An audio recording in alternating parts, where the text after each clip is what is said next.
Welcome to Bigfoot Society. If you have Bigfoot activity to report from the same areas discussed in this episode, please reach out to me directly after this episode. And if you'd like to be on the podcast to discuss a personal Bigfoot encounter, please reach out to me directly at bigfootsociety@gmail.com. Do you wish there was more Bigfoot Society to listen to every week? Well, there is now. If you become a supporting member over at Patreon, you get a special members-only episode every single week on Wednesdays, and sometimes even more episodes. Head on over to patreon.com/the Bigfoot Society. And now let's get on with the show. All right, Bigfoot Society, we've got the privilege of talking to Daniella today. Daniella is a listener that reached out after listening to an episode of the podcast to share about some interesting things that she's been experiencing over the years. So Daniella, it's a privilege to have you on the show today. How's it going? Hi, it's going really well. Thanks for inviting me on. That's good. Absolutely. Before we get into it, are there any important things about you or your background that listeners might want to know for context before you start sharing your story? Okay, well, I live in Canada now, originally from England. I've been here about 8 years now. I am a psychic medium, so I do have the weird stuff that goes along with that. And yeah, that's probably about it. Yeah. Perfect. So I think, some of my experiences in the past, I don't know if that adds up to what I've been through, or I don't know what the connection is, but yeah.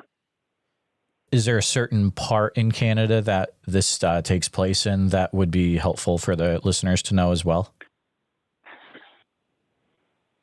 I don't want to give away the exact place, but I'm in southern Ontario, and I can give you like the nearby place of where it happened, or the experiences have been, and that would be Fenland Falls in southern Ontario. So that's near a place called Bobcaygeon. So that's, I don't want to give away the exact, but it's that area. Absolutely. And I know that I reached out to you because I'd heard you do an episode in somebody had experienced in Huntsville, and that's probably about 2 hours away from where these places are as well. So absolutely. Well, thank you for providing that context, Daniella. And I would say, feel free to take us back to, when this all started for you, when you started to notice things or have interactions with the Sasquatch. Okay.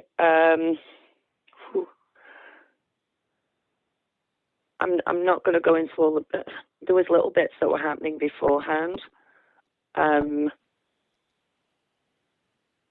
Actually, at my place where I live now, and I don't know why that was happening. It was just little things like stones being thrown at my partner while he was out working.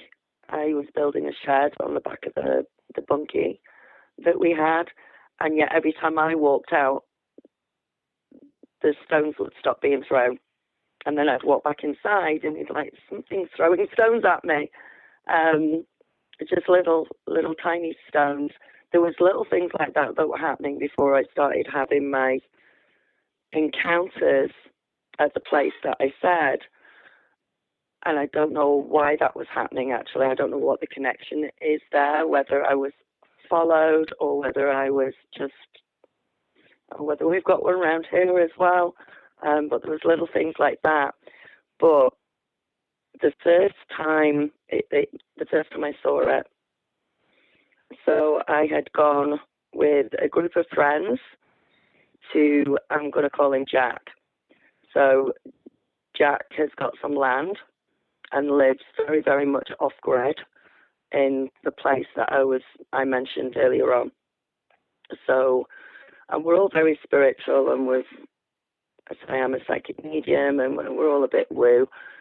We all went over there one afternoon, and we had a campfire, and we got the barbecue going, and we were just having a normal get together. Anyway, Jack, whose land this is, and he owns about 3,000 acres of land.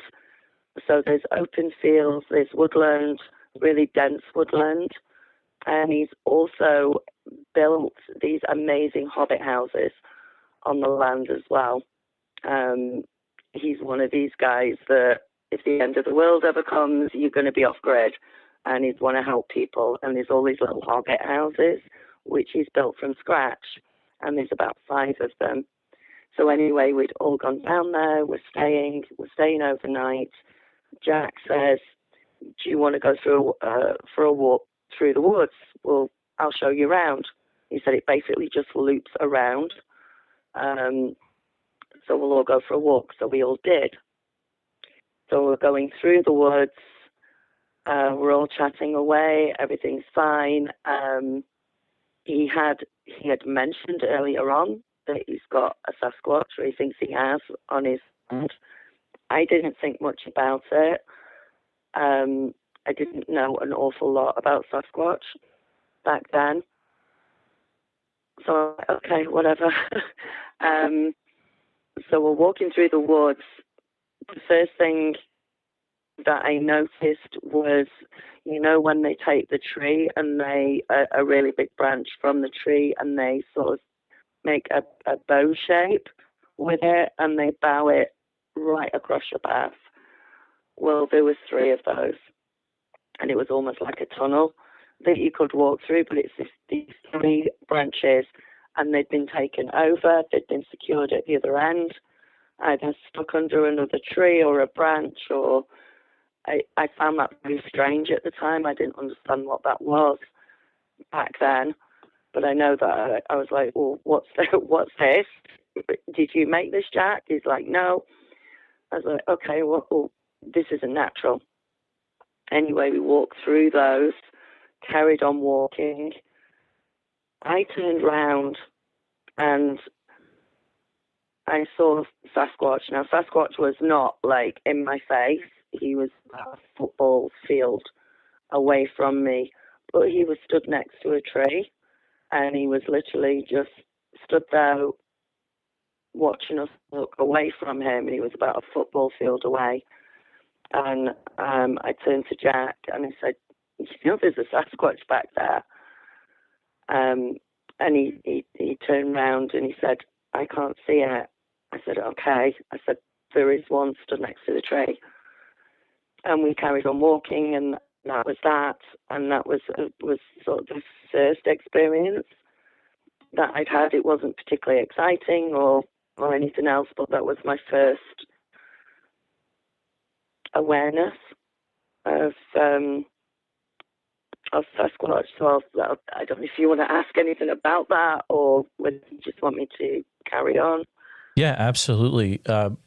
So having that sighting, that first sighting from a football field's length away, that is a pretty, that's a far length. But did you notice any details from what you saw that made you think, oh, that is definitely a Sasquatch? Did any physical features? There wasn't any physical features. All I could see being that far away was, and it was we were getting sort of dusk as well. It's quite dark in the woods. The branches are really close together, etc. It was literally like a dark shadow, a very big dark shadow. But I just knew that that's what it was. It wasn't a shadow man. It wasn't. It was bulky. It was a bulky shadow. It was a big shadow. But that's it. I knew it was physical, but it was that far away that I couldn't make out anything. I know it was black. Could you estimate how tall the shadowy Sasquatch was? Oh God, no! I never went back and Mm. checked the tree or anything like that. I couldn't accurately say how to just to be able to see it from that far away and already know that it was quite large. Then we're obviously quite a few feet above me. I'm 5'2", by the way, so I'm a short ass anyway. Mm. But it was big, yeah. But I couldn't with any accuracy say how tall it was. Interesting. So. And combining with, you know, your senses are heightened. You know, going off of your profession, where you're able to be extra aware of things that are happening around you, and the knowledge that there is one of those creatures on this property. Combining those together does make for an interesting first sighting. Okay, cool. Yeah, it's and it was a strange thing because it didn't really click with me at the time. It didn't really. I was in the middle of a conversation with other people, and I have seen strange things in the past. Maybe not quite Sasquatch, but you know, I've had other experiences, so it didn't really.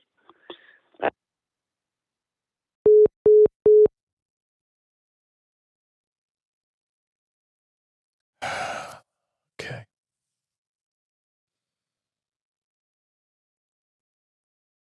Just for the record, that was a disconnect of the phone call.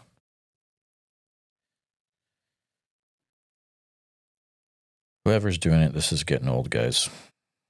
But not gonna stop. Not gonna stop talking to people. So want that on record too.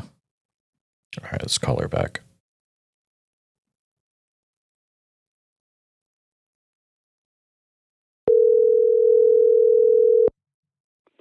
Hi. Hey, Danielle. Sorry about that. Hello. I think our phone call got. So let me take a minute to address something. So recently, I've been getting a ton of a lot of phone calls disconnected when I do these interviews. I'm starting to talk to people, you know, retired military individuals. So maybe it's starting to get on the radar of certain people that don't want them to happen. Who knows? Yeah. But yeah, there was a disconnect, but we're back at it. So yeah, feel free to continue. I think we were talking about your first sighting and out there in the woods on Jack's property. Yeah. Yeah, and then so yeah, I carried on sort of chatting and everything after that. And then later on in the evening, we were just going to go and have a break from each other. So we were all going to go off to our little respective hobbit house that we were staying in that night and just have a break for an hour or so and then reconnect and have dinner together and everything. So, and I'm telling you this because this is part of it.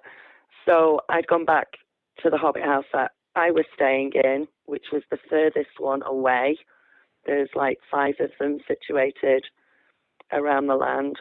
I'd gone back to the furthest one on my own, got in there. I was just having a break, getting ready to go to dinner, came to open the hobbit house door to go to dinner, and it was locked, completely locked, and I couldn't get out. Now, these hobbit houses they're built from scratch. They are built out of, cowpoo. They're mud. They're mud completely and wood, and the front door is curved. It looks like a little hobbit house, but in order to shut it, there is an iron physical lock on the outside and on the inside of the hobbit house door. So when I had gone in, I'd locked it from the inside, went to leave, unlocked it from the inside, and it was locked from the outside. There is no physical way that you can lock it it's not going to accident. You know what I mean? It's not going to accidentally happen or anything like that. It's a physical lock that you shove into a hole. So anyway, I had to call Jack and ask him to come and let me out. Nobody else was trying to play a trick on me or anything like that. He came and let me out. And so that was, and it's happened since as well, but I'll get into that later. But so that was strange as well. And that was basically the first time I'd been there and spent time at this place, and saw Sasquatch in the woods, and then I end up getting locked in the Hobbit house as well. So that's very interesting because, you know, you mentioned there's the iron lock on the outside. It sounds like that'd be a kind of lock where it would take something with hands to be able to lock that. Yeah, it's like I don't know what you call it. Is it a deadlock? It's not a padlock or anything. It's an actual deadlock that you have to shove that iron bar into the hole on the other side. So it's something that you would physically need, hands for, fingers for. But everybody else was in their Hobbit house, and it wasn't. Yeah, it was crazy. So, do you want me to move on to the next crazy? Real quick. So, were other people in your party starting to have weird things happen there too, or was it just you? At the time, no, it was just me. No, I was with other people that have got abilities, and they were picking up on energy, and they were picking up on, there's a really special energy here and all of that sort of thing. But nobody else had seen Sasquatch, and nobody else certainly had got locked into their little Hobbit house. To them, it was, nothing really strange was going on for them. Nothing really strange. When you told Jack about this, how did he react? Was he surprised, or was he like, that this kind of thing happens around here? He wasn't surprised at all. I know that he knows there's Sasquatch on there. Just as a side note, he knows that there's Sasquatch there. He doesn't physically see them. He'll see them out the corner of his eye, or he'll maybe hear them, or he'll just get the feeling that they're around, but he's never physically actually seen one. And he has people stay there. Sometimes people will go and meditate there for a week, or, he has friends that will go and stay there occasionally. And I haven't spoken to them personally, but I know that he's mentioned that other people have had experiences, not necessarily with Sasquatch, but just strange. They've seen orbs, or they've heard things, or just strange things happening. I was actually just going to bring that up, because I was thinking, if there are people going there for a week and having this directed focus through meditation, I can almost guarantee there's a lot more than just Sasquatch happening at this place. It's there's more things going on there than just, well, from what I've experienced, there's more things going on there than just Sasquatch, but I think they must all be connected somehow. It's so extreme. The paranormal, or the orbs, or whatever. It's an amazing place.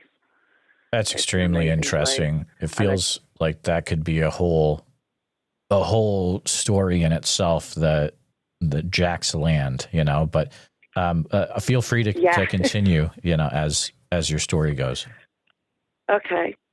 So this experience was in, I think it was July of 2022 that this had happened. The next time I went over there. And just to let you know, it's about an hour and 40 minutes drive from where I live.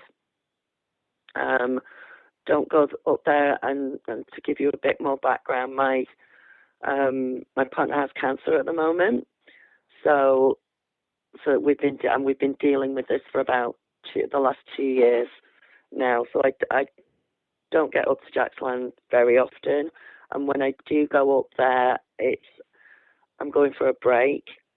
I'm going for anyone who's lived with anyone who's got a serious illness, it's like occasionally. So you just need to breathe, especially when you're the main caregiver. It's just like, okay, I just need to go and have a little break. So the next time I went up was March of 2023. And I just found out my partner had cancer, and we were just starting the testing, and we were going through it all. And just before he was going to start chemo and radiation and everything, it was like, I just need one night to just calm myself and meditate and chill and try and build up my strength for what I knew was coming, in regards to looking after him and everything. So I went over to Jack's.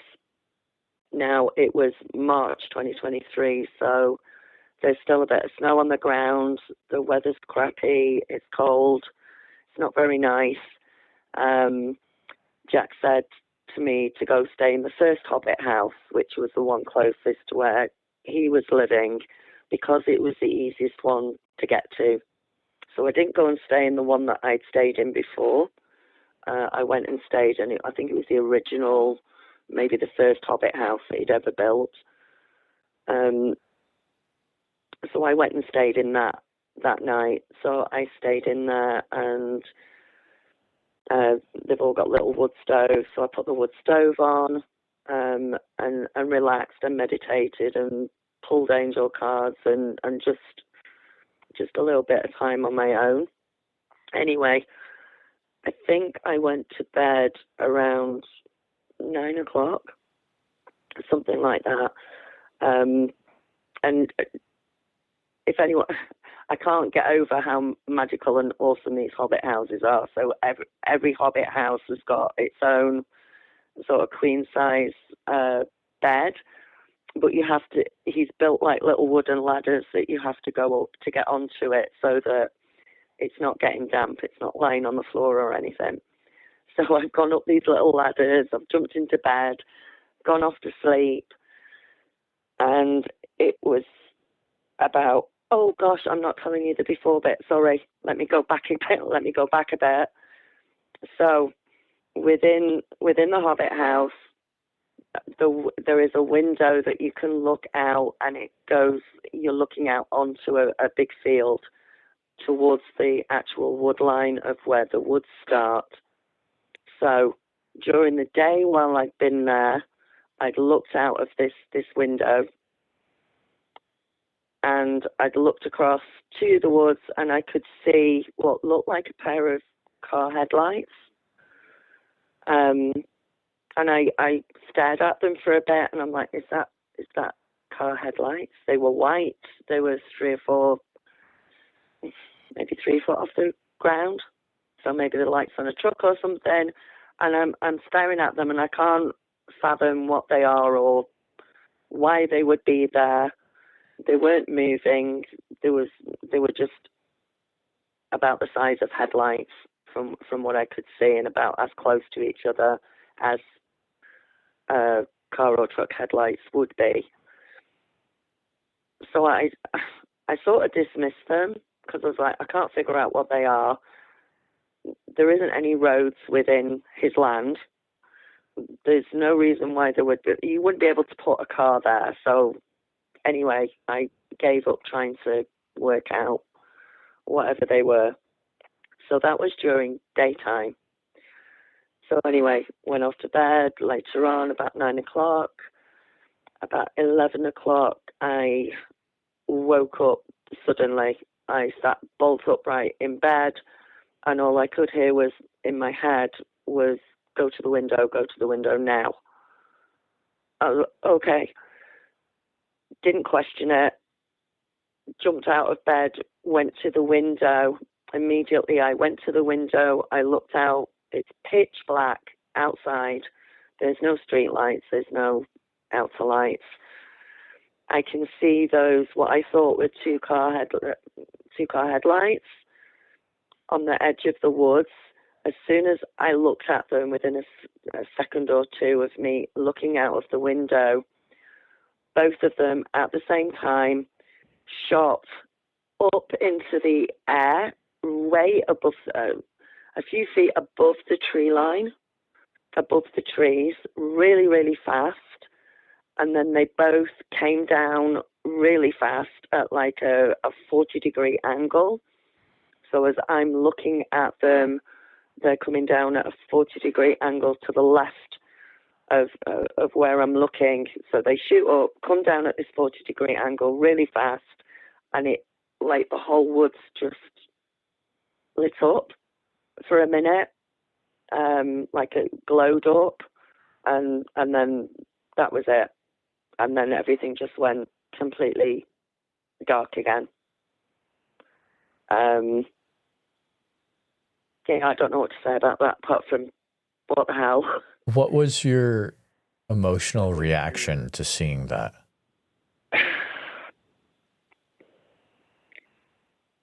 Stunned. Sort of excited. Going, oh my God, what was that? What did I just see? But it's funny, after, yeah, this is when all sorts of emotions come in, and it just gets, it gets weird. My initial, I'm like staring at it.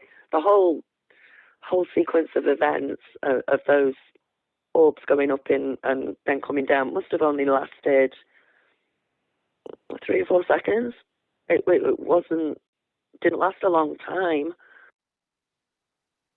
And there was a, oh my God, what did I just see? My initial was that a UFO? Oh God, was that a UFO? Was that some sort of, what was that? And then I went back to bed. So, and I don't know, and this has happened with a few of the encounters actually. It's just like, after the initial, oh my God, what was that? What did I see? It was, yeah, okay, I'm going back to bed. And I went back to bed. And I went back to sleep.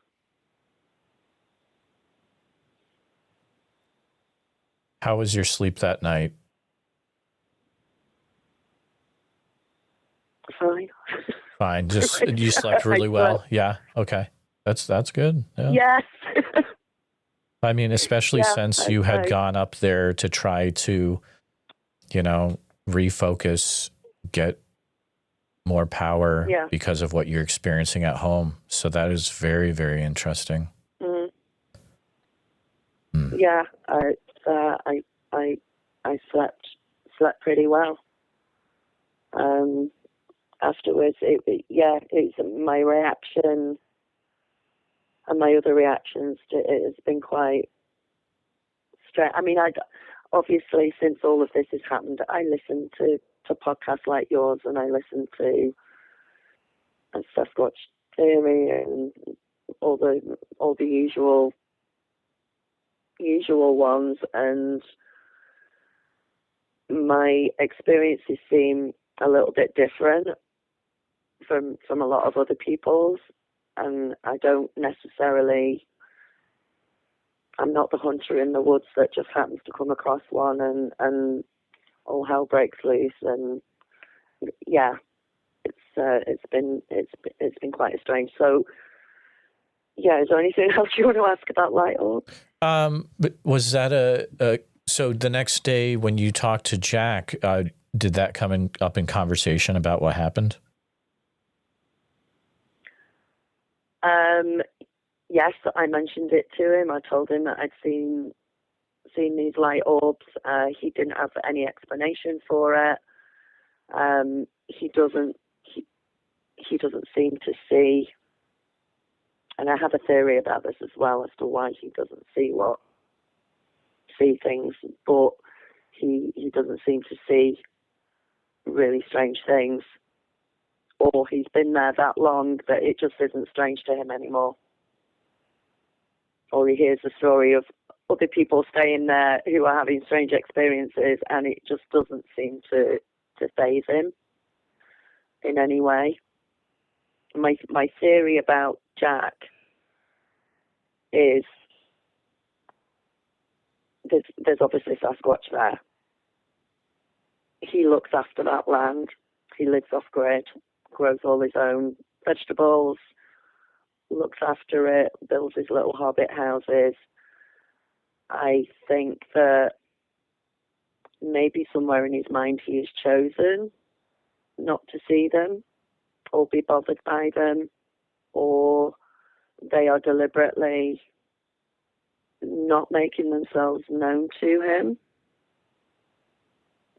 because he looks after the land. If he was to leave that land, that he's their protector. Well, that's how I see it.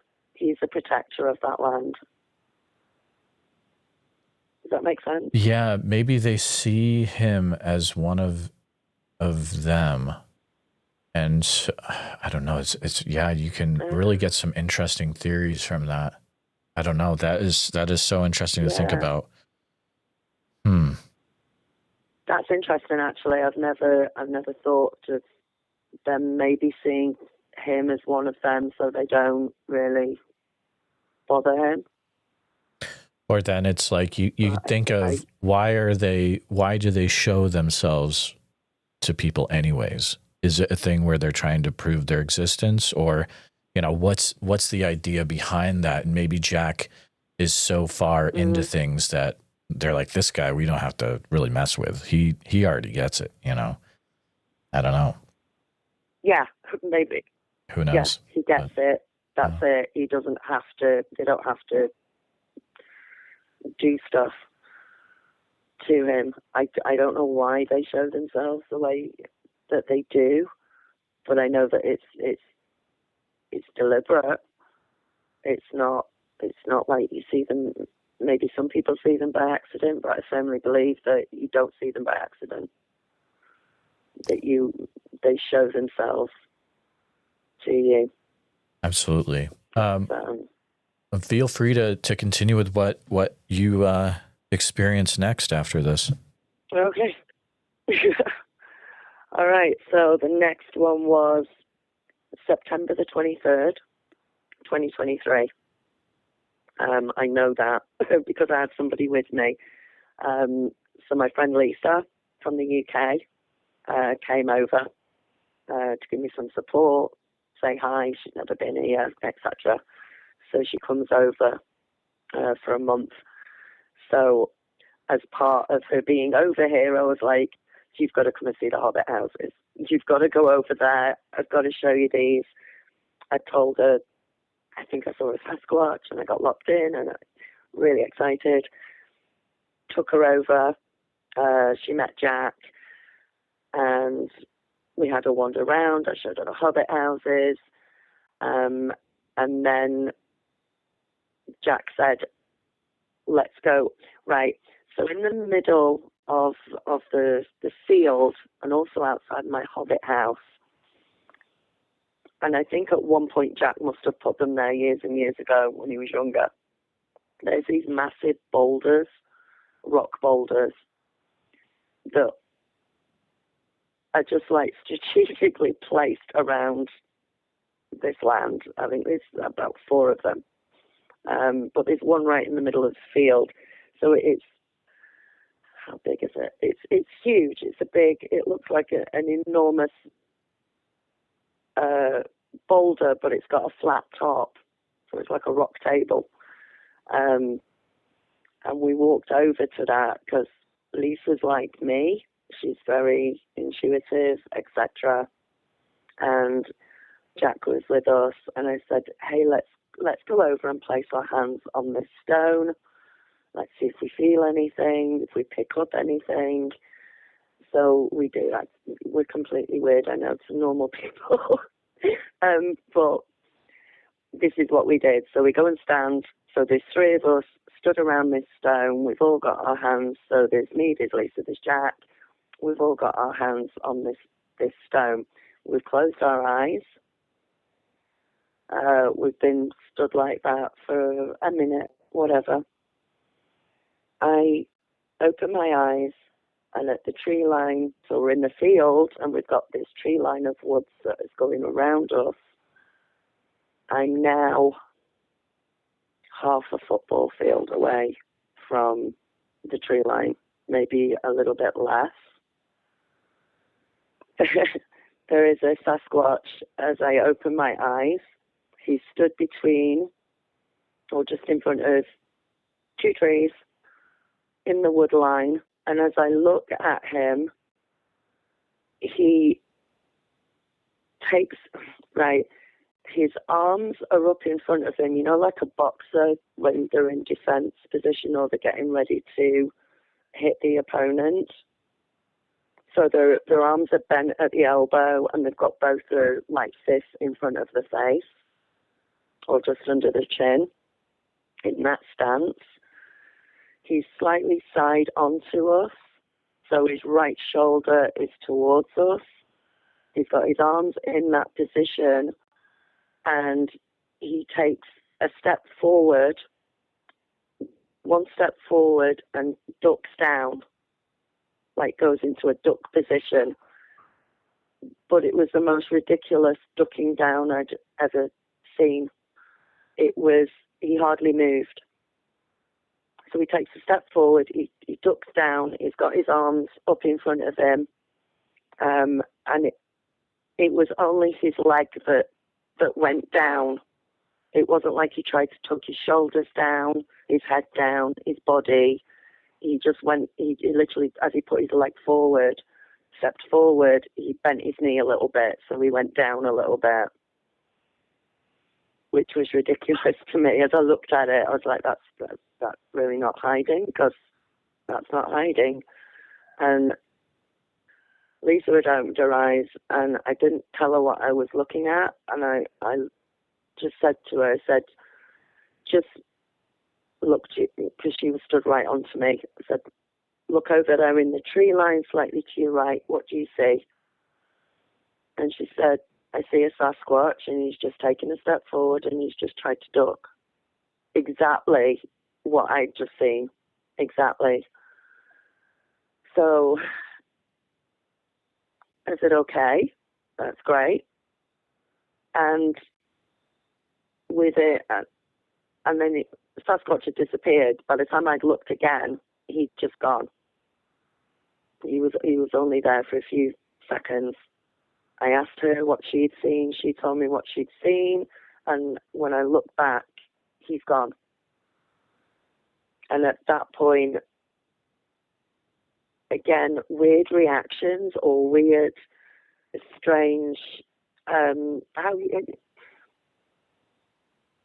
don't know anyone else in those circumstances whether somebody would have screamed or freaked out or whatever. We literally went, awesome, we just saw a Sasquatch, let's go in for lunch. Let's walk from here, and we walked off. And that was that.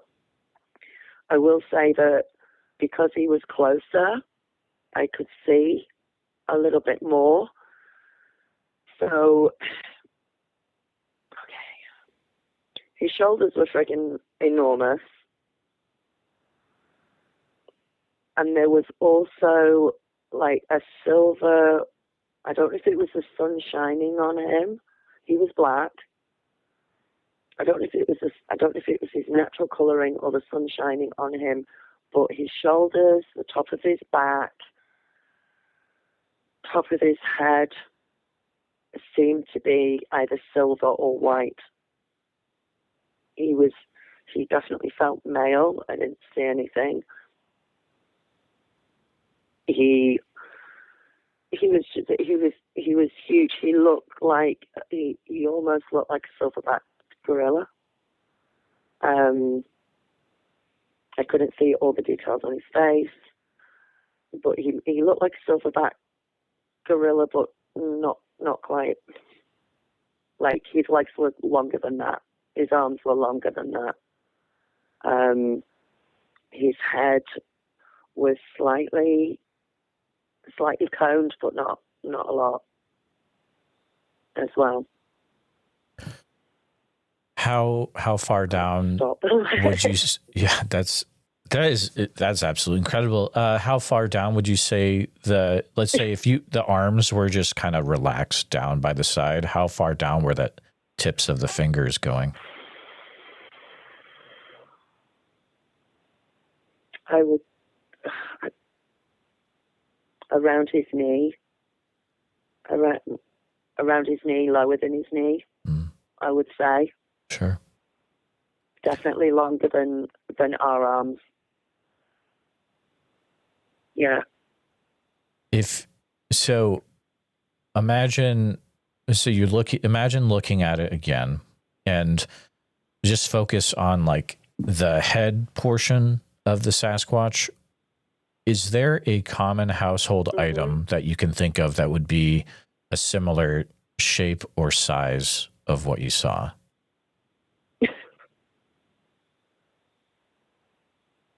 Melon. A melon, okay. That was the first thing that came into my head. A big melon? Oh my God. Yeah, if you say a big, not a watermelon. If you're talking shape, it's not watermelon because it was slightly conical.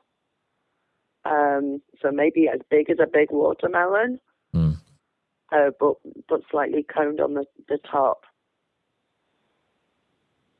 Is that right? Not as round as not as round as a big watermelon. I'm trying to picture because I couldn't see his face.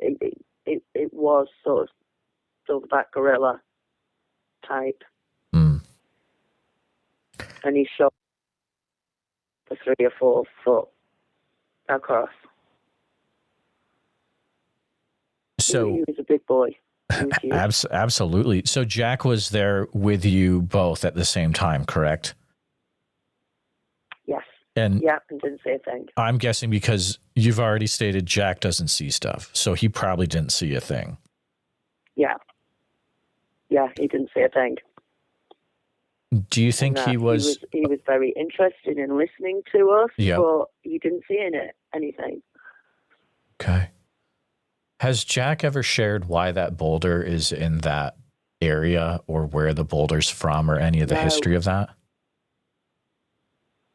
No, I actually have to ask him.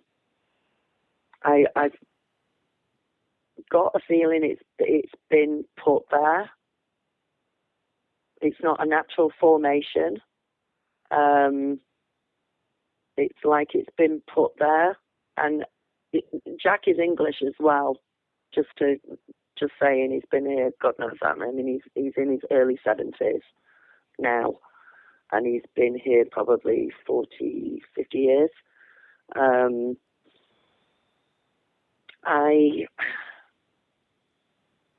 So I'm saying is because it's almost like when I think of it, I think of Stonehenge. That's what England. that's what I was getting. Stonehenge? Yep. Yes. Yeah. Yeah. And I don't know if there's a connection there, but it's almost like that. Like he's seen this boulder with the flat top and gone, I'll make my own little Stonehenge. It's this sort of thing. Exactly. Not the whole lot, just parts of it, and I'll put that there. And yeah. I mean, the question I had in mind before you said that was, were there any like strange carvings or things on the stone that would make it unique besides it having that flat top?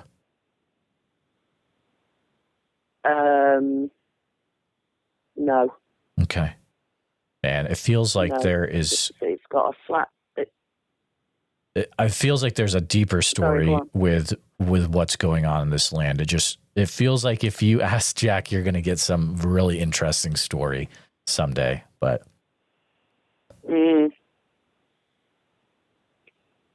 yeah, I'm not. Yeah, I have asked him, it's not that I've asked him, he has said things. He's intuitive. Mm-hmm. There's no denying that. It's just, yeah, he just doesn't, I think he's just lived with it for so long and he must be so used to it. And because he doesn't see them, they're not scaring him. I think that's a part of it. Yeah, but this place is freaking amazing. I've not spent enough time there, and I don't want to relate it to, but it's almost. I mean, I've heard about Skinwalker Ranch and things like that, and it's nowhere near that, and it doesn't seem, it's not malevolent to me like that is, but there's just so much activity.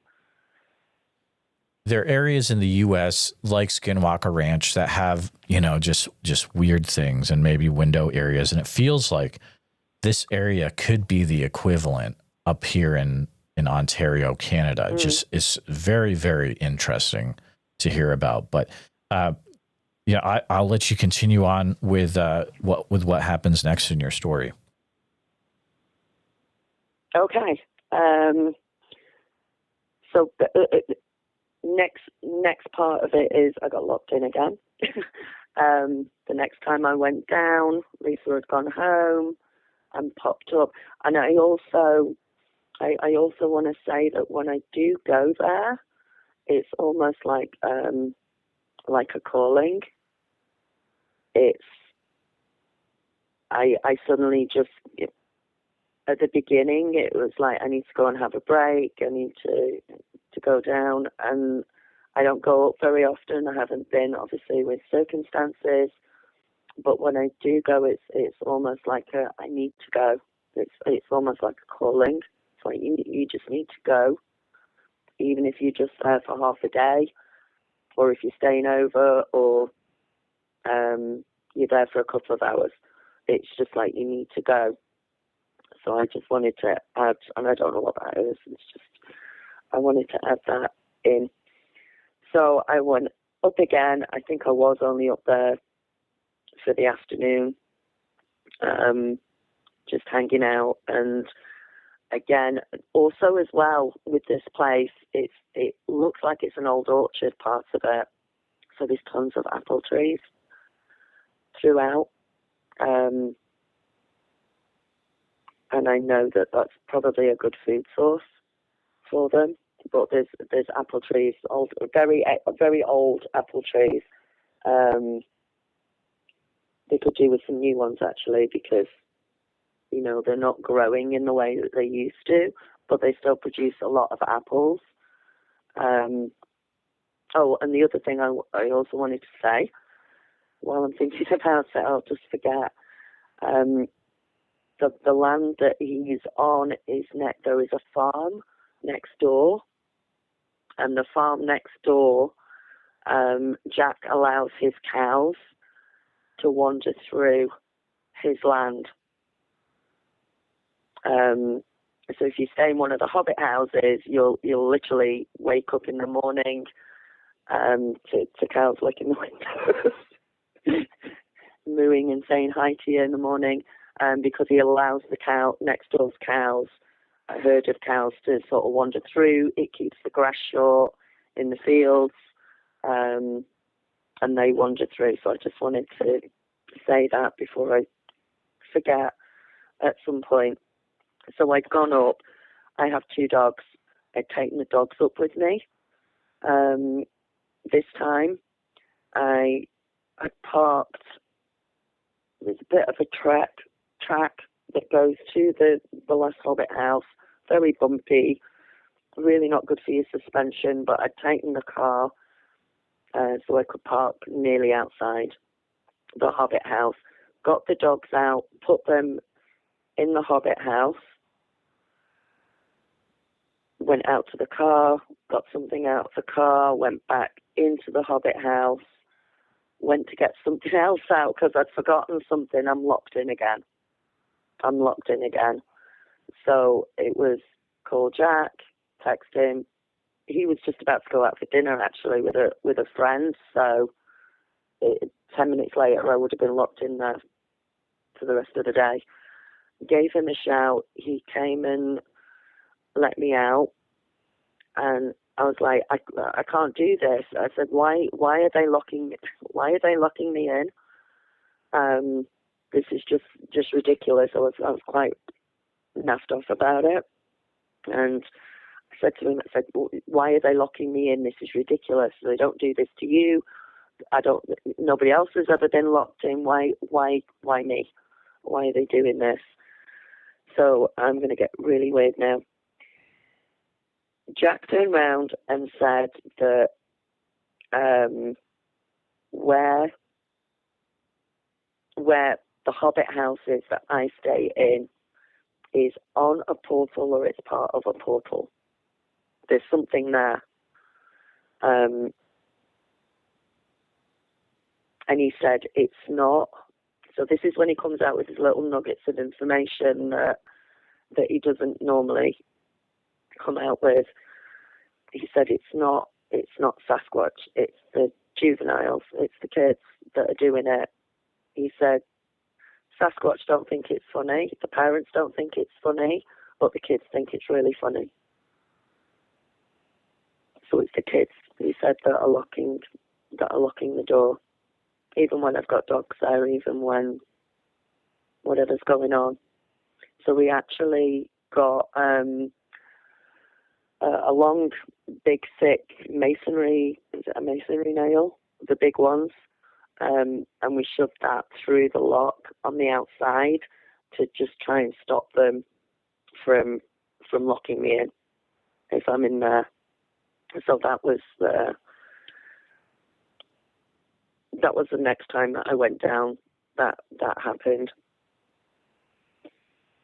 Did that stop them from locking it then after that nail was put in? I haven't been locked in yet. I've only been down. I've been locked in again. Look down my list.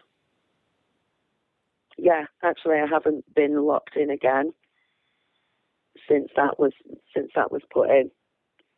Okay. But that it's I am very careful when I'm there now. I have to really sort of watch it and just make sure the iron nail's in, and I'm just very aware of it now when I'm down. But I've got pictures of the actual lock, and when you're on the outside leaving and you have to lock that door, you have to physically push on that door, push it inwards to line it up with the hole in the door to get it to lock. So this is not something that just locks. In order to lock it in the first place, you have to lean against that door in order to line it up and lock it. So, yeah.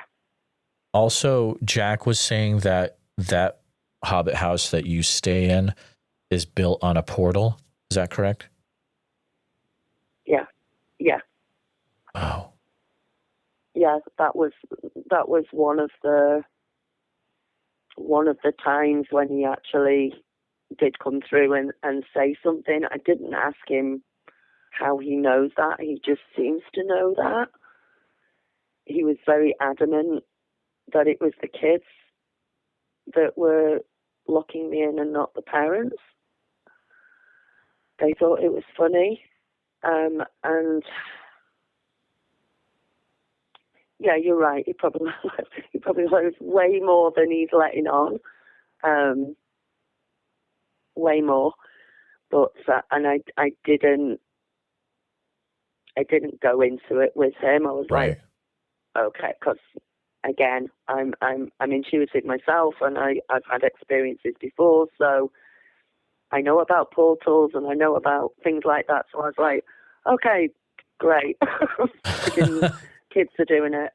Fine. Can you tell them to stop, please? Exactly. Tell them to stop. So that was that time. Next, there was some mind speak that came next. So I can't remember when I got locked in again. I know it was 2023. I'm imagining it was sometime during the summer. This next one's weird. So this was end of September, probably beginning of October of 2023. So I'm at home, and I've taken over sort of all the outside jobs for my partner, and I'm blowing leaves. We're in the fall, all the leaves are coming down. I'm blowing leaves in my front garden. And as I'm blowing leaves, all I heard in my head was, "There's a gift for you at the Hobbit House." And it was very clear and it was very loud. And it was, "There's a gift for you." And I carried on blowing leaves, and I thought, well, that's okay. I've figured that was Sasquatch saying something to me. And I thought, well, maybe, I don't know, what does Sasquatch leave you as gifts? What do they do? They leave you maybe a bone or a stone or something or other. And when I'd been down there, I'd left crystals on the stone on the big stone that's outside my Hobbit house. And I'd go back and they'd be moved, but I can't guarantee who moved them because we have a herd of cows that comes through as well. So I can't say, yeah, that was Sasquatch that moved them or anything. But so I'm thinking to myself, okay, cool. Maybe they've left me a rock or a bone or something or other. Anyway, it was about 2 weeks after that, I think, that I phoned, "I'm going to pop over, say hi, see how you're doing, see what's going, go see how my Hobbit house is doing." And he turned around and he said, "I have something amazing for you at the Hobbit house." And I was like, "Well, what's that?" He said, "So on the very same day that I was blowing leaves in the front garden at my place, the farmer next door to him, to Jack, had come over to Jack's and basically said to him, 'I've got a hoe. I've only got it for one day. Let me bring it over. Let's see if we can, do you need it for anything?' Jack turned round and said, 'I'll go get me dowsing rods. Let's see if we can find some water. And you've got a hoe to dig.' So this was all on the very same day that I got the message through saying there's a gift there. So he got his dowsing rods out, and right next to the Hobbit house, maybe about 30 feet away from the Hobbit house, he found an underwater fresh spring there, which was, so he found it. They dug down with the hoe. He got a big plastic barrel that was open at both ends, shoved that down and built like a little shelter over it so the cows wouldn't get to it. And I was like, wow, that's, so yeah. And I believe that was mind speak from them saying that they'd found water. It was hugely coincidental or synchronistic, all on the same day, the way that happened and why the farmer would come over with a hoe. It was like everybody had got an intuitive nudge to go and do this. And yeah, this underwater spring came through, which was amazing. It's an incredible coincidence, but also, I mean, I've heard of other areas that have a lot of weird things happening where they also have this, underground water. And it would be interesting to know what sort of rocks are found on this property. If there's a certain type of rock that is naturally found in this property as well. What is it? Yeah, granite. Oh, granite, of course. Yeah. Granite. Yeah. Yeah. Yeah, that makes sense. Yeah, Okay. completely surrounded by granite. Wow. Yeah, so it was freaking amazing.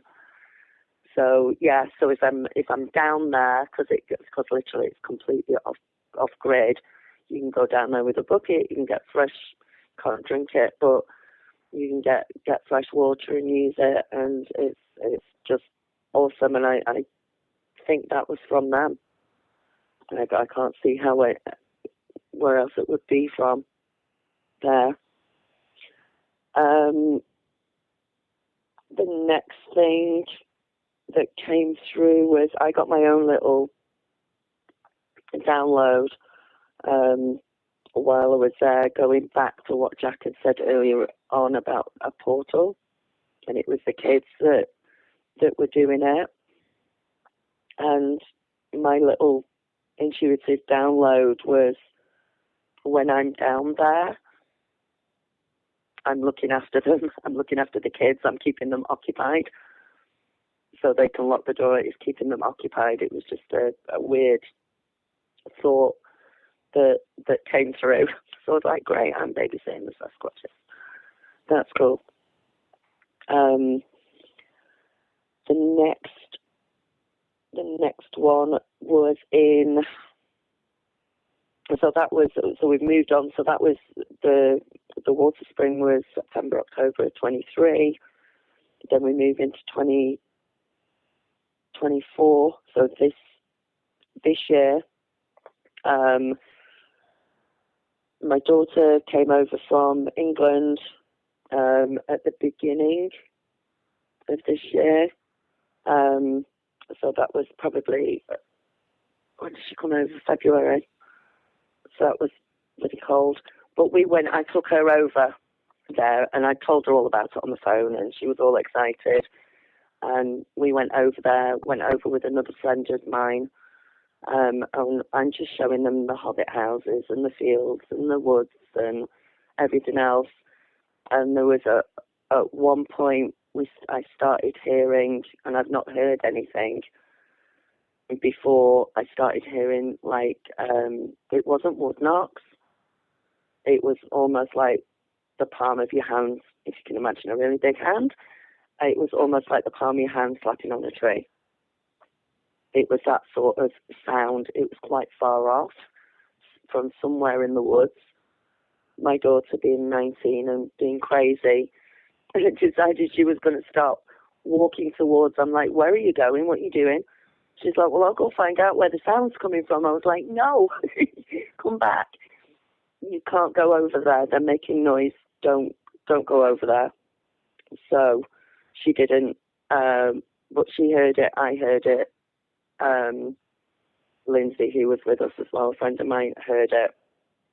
So that was that, but that was quite a small thing. October of this year, took another friend of mine over there. Oh, and before that happened, actually, I decided to try the peanut butter thing that I'd heard in podcasts and everything. So I got a famous jar of peanut butter, begins with a J, and I took it over, and there's a tree in the wood line, and where I saw him the second time, when I was with Lisa, and he was like half a football field away, I went over to that tree, and it comes up as one tree, and then it sort of splits. So there's like a place I could put the peanut butter about 3 or 4 feet up in the tree, and it sort of nestled there. I'd undone the lid and taken the aluminium bit off the inside of it to open it, put the lid, screwed it back on, and nestled it in the tree. And I said, there's some peanut butter here for you if you want it. And then I left. I came back home, went back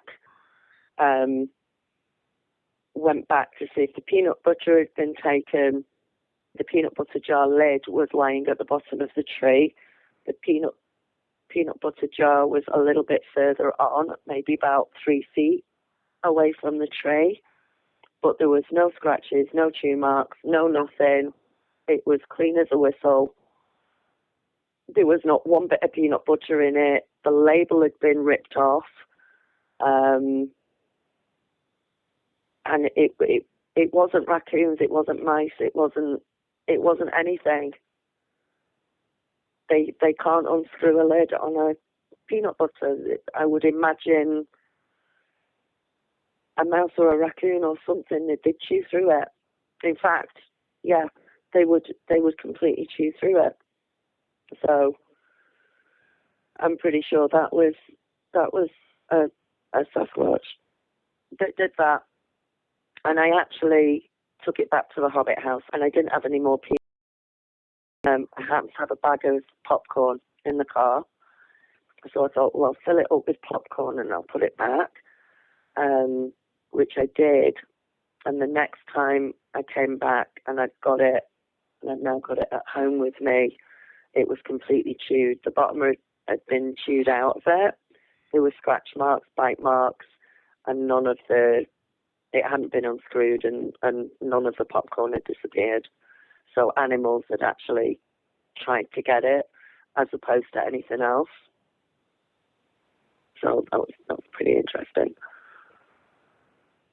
That is a really cool experiment that you did. And yeah, I would say, I mean, you're correct. There's no animal out there that is going to be unscrewing a peanut butter jar and, able to just clean it out like that. A raccoon's not going to unscrew the lid, and they'd bite it and they'd scratch it and they'd everything else. And there isn't a lot of, I know there's coyotes out there because I've heard them, but there's no rubbish out there. It's not like an urban area or where raccoon. It wasn't, and it proved it the second time with the popcorn being in it, because that had been chewed completely. I don't know why. Maybe Sasquatch don't like popcorn. I don't know. I have a feeling they weren't there, actually. I have a feeling that they just, I don't know why, I just got the feeling that they weren't there at that time. Right, so went back with a friend. I told her about Sasquatch. She's dying to see it, and she's dying to get some experience. And I'm like, we'll just go have a walk. So my Hobbit house is almost on the line of the woods. So you come out the Hobbit house, you turn left. There's a massive big woodshed. Just behind the Hobbit house is an outhouse. And we decided to walk, which I'd never done before. We walked out the back of the woodshed behind it, through the woods there, which I'd never gone that way before. But for some reason I said, well, we'll go this way. And we didn't walk very far into the woods, and it's completely daylight as well. It's in the afternoon sometime. Walked out. I don't know how far we walked. We were probably walking for five or so minutes out the back, because you already sort of in the woods. And we were like, okay, let's sit down. Let's just sit and see if anything. Do we pick up anything? Do we hear anything? Whatever. I was like, yeah, fine. Let's do this. We sat down. She noticed it first. She went, there's no sound. We did the no sound thing. There's no crickets, there's no birds, there's nothing. It went really silent. And then from somewhere behind us was the biggest noise. It sounded like a big metal door opening on a metal like the floor was metal and the metal scraping against the floor. It was just metallic. It was metallic. It was loud. Yeah, couple of seconds, 2 or 3 seconds, but that was unsettling. That was one of the times where I thought, yeah, we need to go now. I don't know what that is, but we need to go. Within a few seconds of that happening, all the bird song came back. We could hear normal wind in the trees and the normal sounds that you get in the woods. And we walked away, but that's one that we've not been able to figure out because that was just, it was metal. That's what it sounded like, metal on stone or metal on metal. It sounds like, so that's a new experience for you, which so down here, yeah, in certain, and have you heard about what people usually think what that metal sound is associated with? No. Okay, this is great. No, that one. This is awesome. So you're gonna love this. Down here, excuse me, down here in the States, what a lot of researchers have figured out is that that sound of metal opening and just the weird metal sound can sometimes be associated with areas that have portals. No. Yeah. Oh my God. Yeah, exactly. Okay. So, I mean, that alone is incredible proof that, there's probably a portal on that piece of property. So that wasn't all bull. Oh my God. Okay. Because obviously it's like Jack says, it's on a portal and this, that, and I was like, okay, yeah, but it does, okay, that's just sunk it in a little bit. That's crazy. Yeah, that is incredible really that you just shared that. It makes total sense. Yeah. Wow.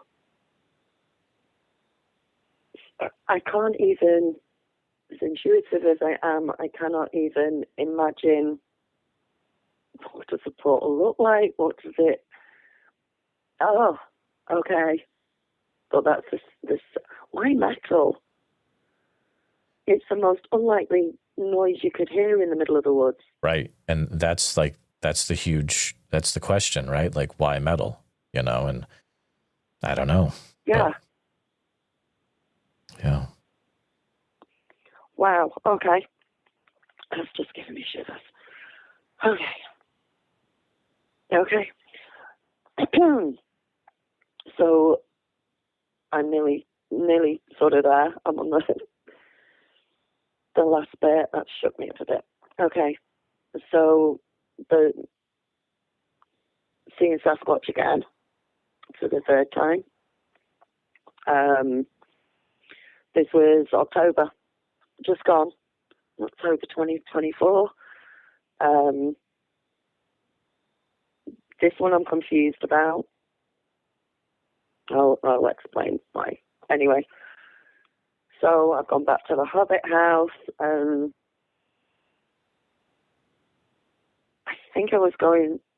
I must have been going to the car to get something out of the car. So I've already explained there's like a really nasty little path if you really want to do it. I've got a Jeep that can get up there. So right next to the woodshed is just a shelter where I can stick the car. So the car is 5 or 10 feet past the front of the Hobbit house. So I walk. I'm trying to explain this so you can sort of picture it. So I walk out of the front door of the Hobbit house. So directly to my left is the woodshed and the car. I'm starting to walk to the car to get something out of the car. I look to the left of me, so between the woodshed and the Hobbit house, set back 20 feet, is the outhouse. So as I walk from the door to the car, I look to my left and I freeze because he stood right next to the outhouse. So we're talking 15, 20 feet. So I completely stop. I'm halfway between the Hobbit house door and the car. I'm slightly side on to him. It's not the same one. It's not the same one that I saw the second time with Lisa. It's not the silverback gorilla looking one. This one, he stood next to the outhouse. I don't know how tall outhouse is. He's somewhere between 8 to 10 feet tall. Because he's at least as high as the outhouse, if not a bit taller. He's completely black. He's got his arms by his sides. His legs are slightly bent. The sun it's afternoon again, and the sun is right above him, behind him, but above him. So when I look at him, I'm looking almost directly into the sun. And I don't know if that was deliberate or not, so I couldn't see everything. But as I look at him, I'm looking directly into the sun. By this time as well, I've obviously been listening to Sasquatch stuff. And one of the things that I'd heard was don't stare at them. So I look at him, I look away, and I start babbling like an idiot. I'm frozen in place. I look at him, I look away, and my gaze is drawn back to him. I think I did this about 3 times, where there was this, I am trying to tear my eyes away from him. I'm not looking him in the face. I'm staring around his chest area. And then I'm tearing my eyes away, which was actually felt really hard to do as well. And at the same time, I'm babbling like an idiot, going, oh, hi, I wasn't expecting to see you here today, and I was just going out to my car, and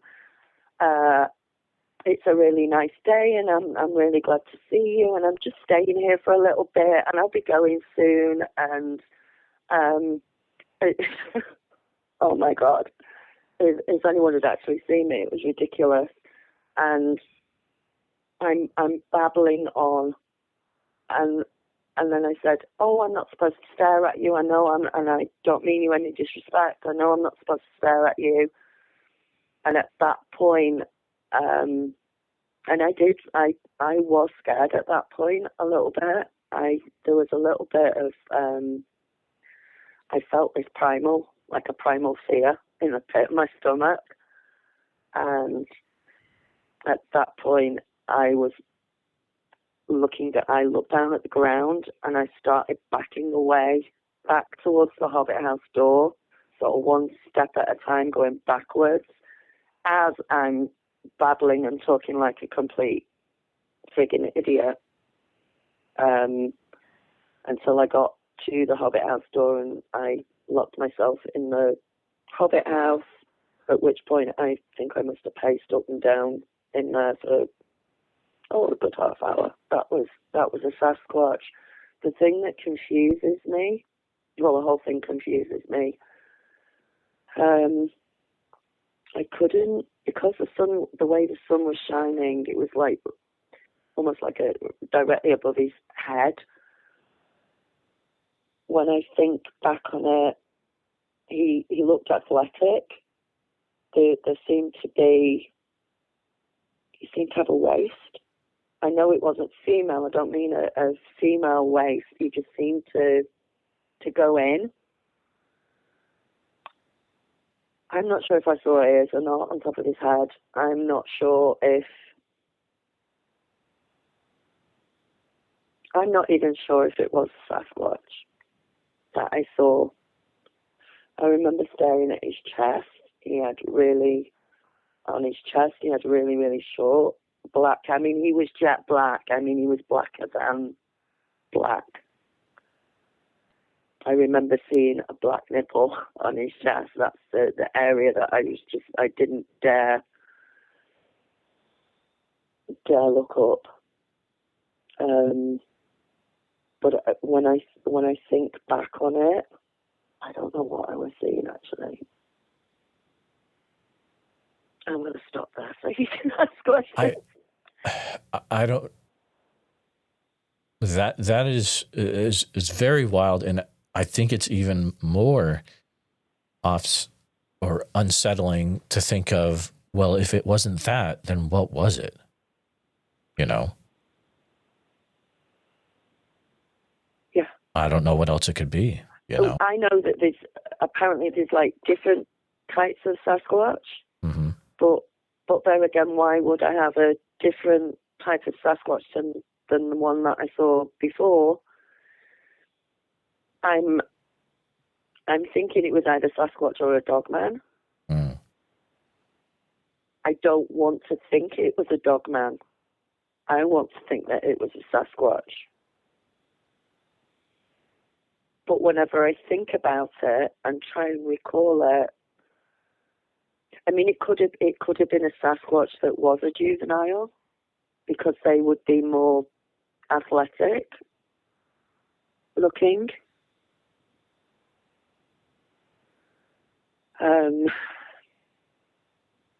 It probably was a Sasquatch.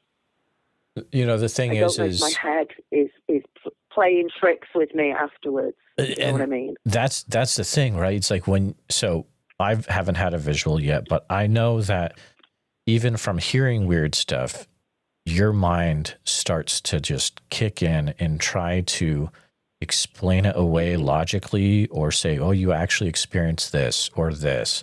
And it's just, your mind can start to do weird things after you have intense situations like that. Yeah. And I think maybe that's what's happening now, is when I try and think. I can see his nipple on his chest really clearly, and the short black hair, and the shape of him and the outline of him. When I try and picture the face or the head, I'm like, did I see pointy ears on the top? Did I, or did I not? Or was it the way the sun was shining on him? Or it was definitely different from Sasquatch I saw with Lisa. And, you know, that looked like a silverback gorilla to me. This was definitely, and it was just it was so black. It was cold, tar. It was just seriously black, and I imagine the face was just as black as the fur. I know his chest was just as black as the fur. So something to think about is, when you saw this one, were you affected in a different way emotionally than when you saw the other one that was about half a football field away from you? Yeah.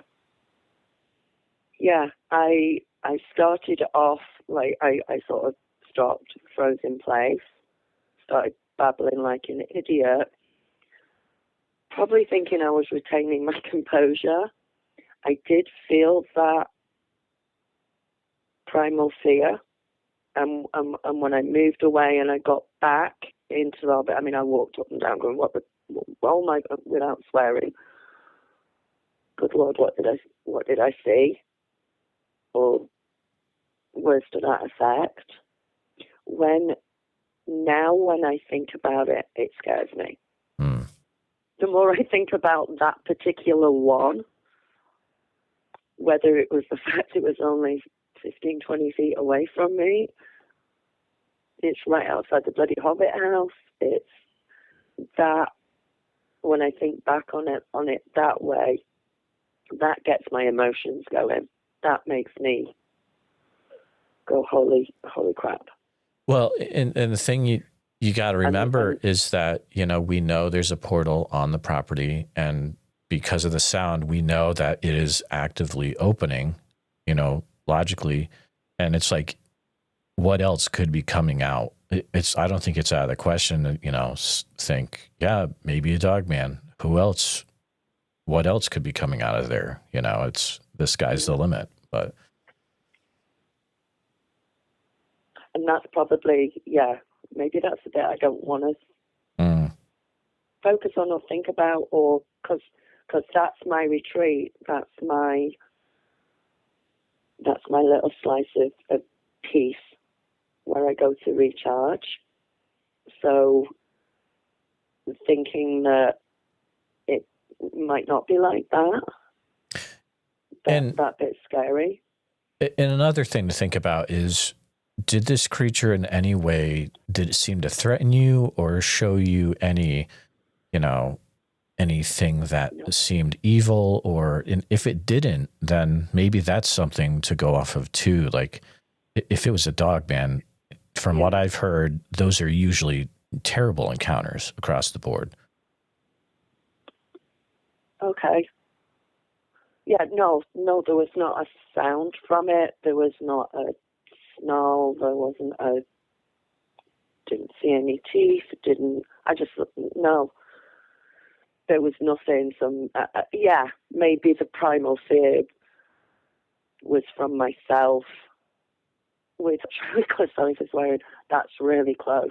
Yeah, sure. Maybe that's what it is, because every time I've seen him, he's coming closer, and now we're up to the point where he's stood next to the bloody outhouse, 15, 20 feet away from me,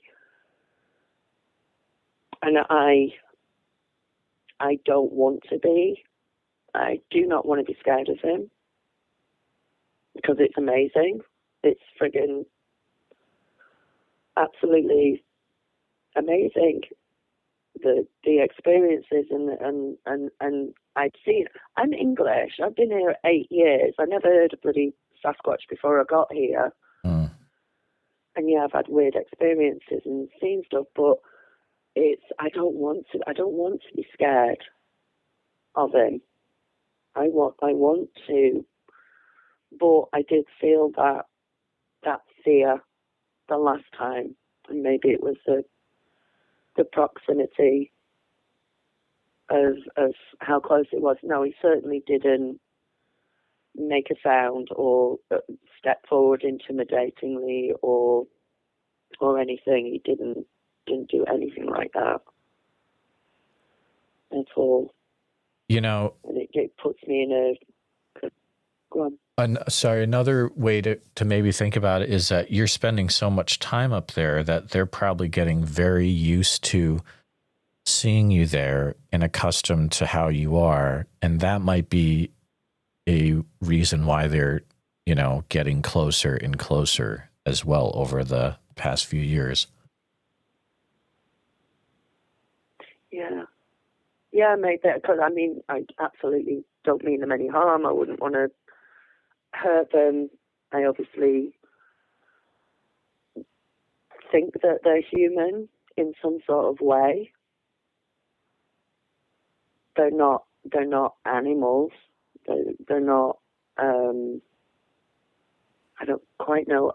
They must be if there's portals there, they're interdimensional, or they're connected to that. But yeah, I don't want to be scared by them at all, because I hope to go out there next year. I hope to, you know, I don't want to be at that. Oh my God, I can't ever go there again, because how many people come across them? I know a lot of people come across them, but you know what I mean. It's not an everyday occurrence. No, definitely not. And I think to be able to go to a place like this is a very, you know, special privilege in itself. And Yeah, I would hope that, you know, you'd hopefully be able to keep going there in the future. You know, be definitely, you know, aware of your surroundings. Yeah, I would like to. I'll probably take a friend with me next year, but yeah, I don't want it to stop me going out there because it's magical. It's magical.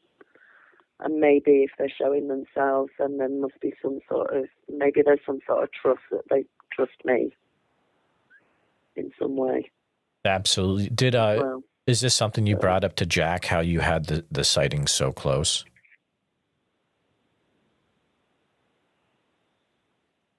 yeah, I went through this with him.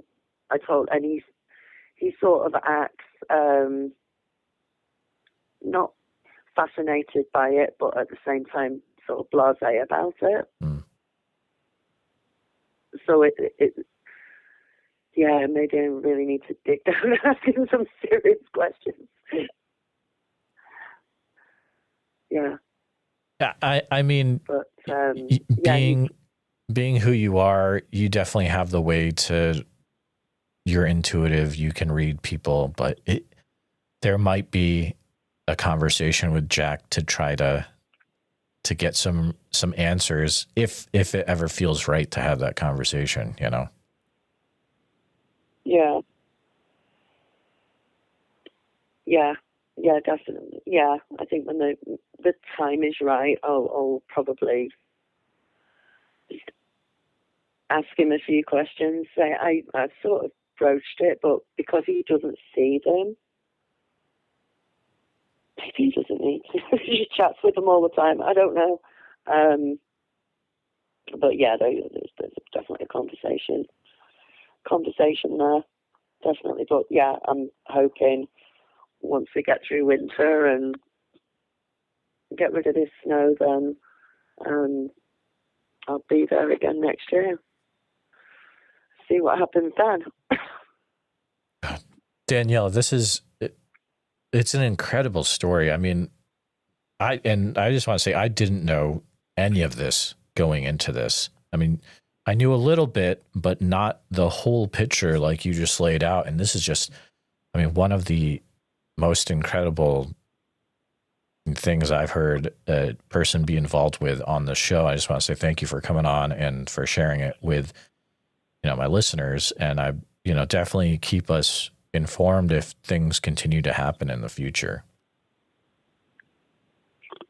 Yeah, definitely. Definitely I will do. And yeah, thank you for listening, because I know it's not your normal run of the mill story, but yeah, definitely. I'm pretty sure once I get out there next year, and yeah, yeah, I can be normal when I'm at home, and then I go out there. Yeah. All right. Thank you so much for listening, and yeah, it's I think there's trepidation there because it's not it's not the hunter story of yeah, I went out in the woods and it got me and it ripped my leg off and all the rest. It's got the supernatural stuff with it as well, and obviously me being intuitive as well. It's just not. It's not normal, so it is hard to talk about sometimes. I can talk about it with my friends because they're all crazy too, but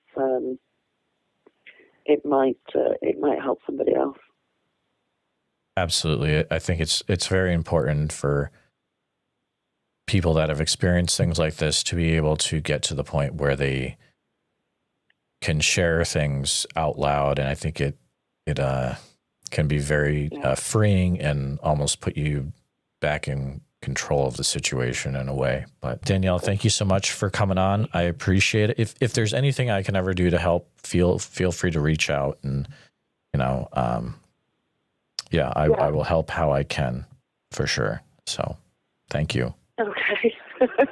All right. Thank you. That'd be awesome. All right. Bye-bye. Have a good one. Okay, bye. Yeah, you too. Bye. Just want to take a few minutes to say thank you to you, all my listeners, for listening to the podcast.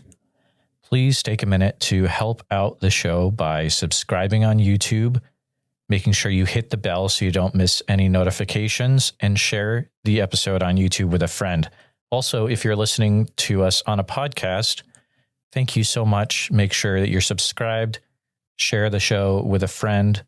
Really, it's all about sharing the show wherever you can. If you've had a Bigfoot encounter related to the following or know someone who has, please reach out to me at bigfootsociety@gmail.com or pass on my email. Here's the list. Number 1, encounters from Franklin County, Texas. Number 2, encounters from the entire state of Iowa. Number 3, encounters from Oak Ridge, Oregon, or the surrounding area. Number 4, any individuals that know about Bigfoot being flown off after the Mount St. Helens eruption. Number 5, individuals that have had a Bigfoot encounter while in the military. Number 6, those that have had a Bigfoot encounter in the southern New Hampshire or north central Massachusetts area, including Franklin County, Massachusetts. Number 7, individuals that have had a Bigfoot encounter in a Bible camp or Boy Scout camp setting. Number 8, individuals that have had Bigfoot try to enter their house forcibly while they were living inside. Number 9, individuals that have actively have a Bigfoot living on their property.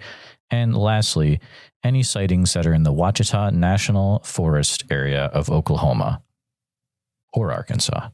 A special thank you to all the Bigfoot Society Patreon and YouTube channel members. It's your support that helps keep the show going, and I extremely appreciate it. I'll see you back next time, listeners. Sasquatch Summerfest this year, July 11th through the 12th. It's going to be fantastic. July 11th through 12th in Green Waters Park in Oak Ridge, Oregon. And listeners, if you're going to go, you can get a 2-day ticket for the cost of one. If you use the code BFS, like Bigfoot Society, but BFS, and it'll get you some off your cost. Priscilla was nice enough to provide that for my listeners. So there you go. I look forward to seeing you there. So make sure you head over to www.sasquatchsummerfest.com and pick up your tickets today.